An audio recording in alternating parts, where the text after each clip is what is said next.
Magandang araw sa inyong lahat. Heto na ang latest weather update para sa iba't ibang bahagi ng bansa ngayong araw ng Friday. Patuloy nating minomonitor ang isang tropical storm sa labas ng PAR at merong mga pagbabago sa forecast track nito. Kung gusto mo naman lagi kang informed sa lagay ng panahon, huwag kalimutang mag-subscribe dito sa channel. Sa kasalukuyan, may dalawang sistema pa rin tayong binabantayan. Una, ang low pressure area o LPA na nakita sa may coastal waters ng Picong, Lanao del Sur at ang tropical storm na nasa labas pa ng Philippine Area of Responsibility na nasa layong 1,840 kilometers silangan ng northeastern Mindanao. Kasabay nito, patuloy ring umiiral ang easterlies sa Luzon at Visayas. Ibig sabihin, may tuloy-tuloy na pagpasok ng mainit at mahalumigmig na hangin mula sa silangan kaya maraming lugar ang pwedeng makaranas ng pabago-bagong lagay ng panahon habang tumatagal ang maghapon. Unahin natin ang LPA dahil ito ang mas malapit sa kalupaan at mas may direktang ambag sa kasalukuyang kondisyon ng panahon sa ilang bahagi ng Visayas at Mindanao. Bagamat hindi pa ito isang ganap na bagyo, mahalagang bantayan ang presensya nito dahil sapat ang lapit nito para maghatid ng mas makapal na kaulapan, mga pag-ulan at thunderstorms sa mga lugar na sakop ng impluwensya nito. Kahit mahinang sistema lamang ay pwede pa rin itong magpalakas ng pag-ulan, lalo na sa mga komunidad na mas sensitibo sa mga biglaang buhos.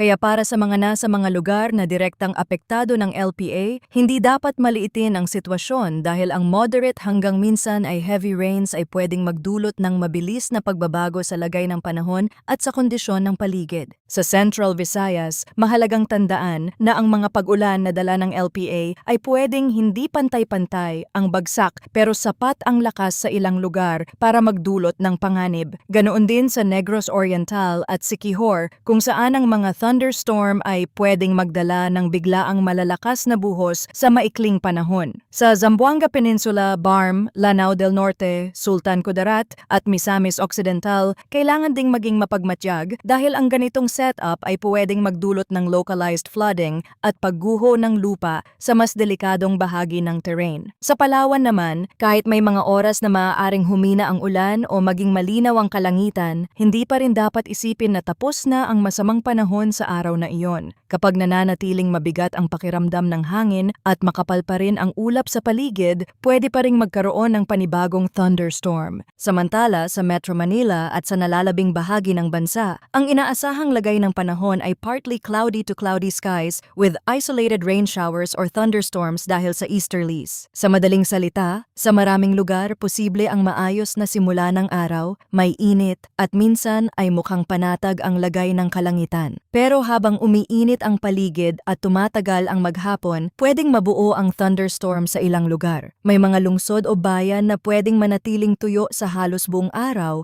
habang ang iba naman ay pwedeng makaranas ng biglaang buhos sa loob lamang ng maikling panahon. Ganito rin ang paalala sa nalalabing bahagi ng bansa. Dahil easterlies ang umiiral sa Luzon at Visayas, may init at alinsangan sa maghapon pero may kasamang tsansa ng biglaang pag-ulan sa ilang lugar. May mga probinsya o lungsod na pwedeng makaranas ng tahimik at tuyo na kalagayan sa malaking bahagi ng araw pero may ibang bahagi naman na biglang didilim ang ulap at bubuhos ang ulan. Kaya hindi sapat na tumingin lang sa lagay ng panahon sa isang oras ng araw. Kapag napansin ninyong mas umiinit ang paligid, mas mabigat ang pakiramdam ng hangin at unti-unting dumadami ang makakapal na ulap, pwede iyong senyales ng nabubuong thunderstorm. At kapag severe ang thunderstorm, posible pa rin ang flash floods or landslides sa mga sensitibong lugar, lalo na sa mga mabababang komunidad at sa mga bahaging madaling gumuho ang lupa. Pagdating naman sa hangin at kondisyon ng karagatan, sa Northern Luzon, inaasahan ang mahina hanggang katamtamang lakas ng hangin na magmumula sa timog silangan hanggang hilagang silangan. Ang coastal waters dito ay slight to moderate na may taas ng alon na nasa 0.6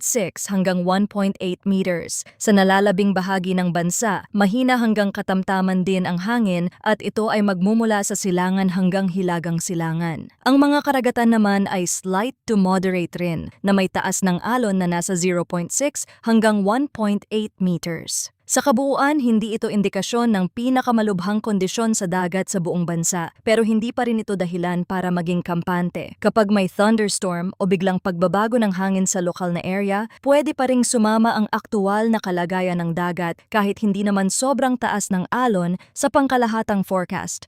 Ngayon dumako tayo sa binabantayang tropical storm. Sa kasalukuyan, nasa labas pa ito ng PAR at may maximum sustained winds na 65 kilometers per hour malapit sa gitna, may bugso na umaabot sa 80 kilometers per hour at kumikilos pa kanlurang hilagang kanluran sa bilis na 15 kilometers per hour. Sa general outlook para sa forecast period, si Hagupit ay inaasahang magpapatuloy sa west-northwestward movement sa buong forecast period. Inaasahang papasok ito sa Philippine Area of Responsibility sa pagitan ng Sabado ng gabi at Linggo ng umaga. At kapag nangyari iyon, ay bibigyan ito ng local name na Kaloy. Sa susunod na 48 hours, inaasahan pa itong lalakas at aabot sa high-end tropical storm bago magsimulang humina dahil sa unfavorable environmental conditions. Sa kasunod na yugto, maaari pa itong ma-downgrade sa tropical depression habang nasa Philippine Sea na pagsapit ng susunod na Martes. Mahalagang tandaan na sa susunod na 3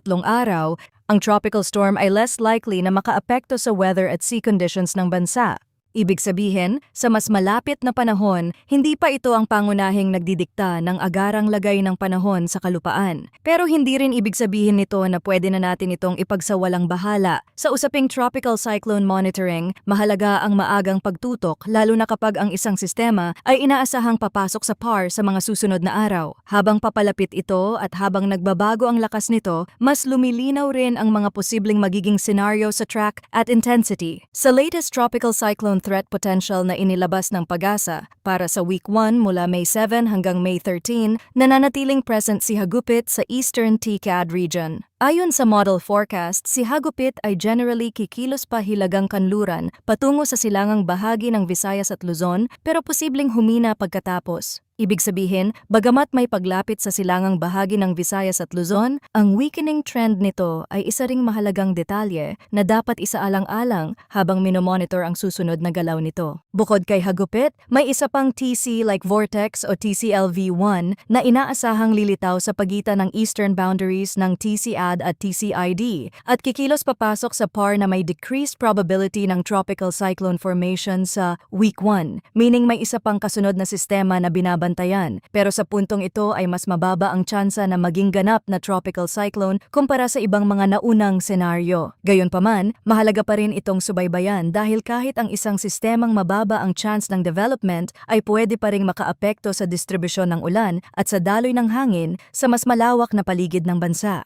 Pagdating naman sa week 2 mula May 14 hanggang May 20 ng 2026, ipinapakita ng forecast na ang TCLV-1 ay posible na lilitaw sa silangang bahagi ng PAR na may low likelihood pa rin ng tropical cyclone development sa week 2. Sa mas malawak na outlook, may patuloy pang senyales ng tropical activity sa silangan pero hindi pa ito nakikitang may mataas na tsansa ng development. Sa ganitong sitwasyon, napakahalaga ng tuloy-tuloy na monitoring dahil habang papalapit ang mga araw at habang dumarami ang pumapasok na datos sa mga model, mas lumilinaw kung alin sa mga system ang tunay na mas dapat tutukan at kung alin ang posibleng manatiling mahina o hindi na tumuloy sa mas organisadong development. Kaya pinakamainam pa rin ang manatiling updated, huwag maging kampante sa pabago-bagong lagay ng panahon at patuloy na tumutok sa mga susunod na update para mas malinaw nating makita ang magiging takbo ng panahon sa mga darating na araw.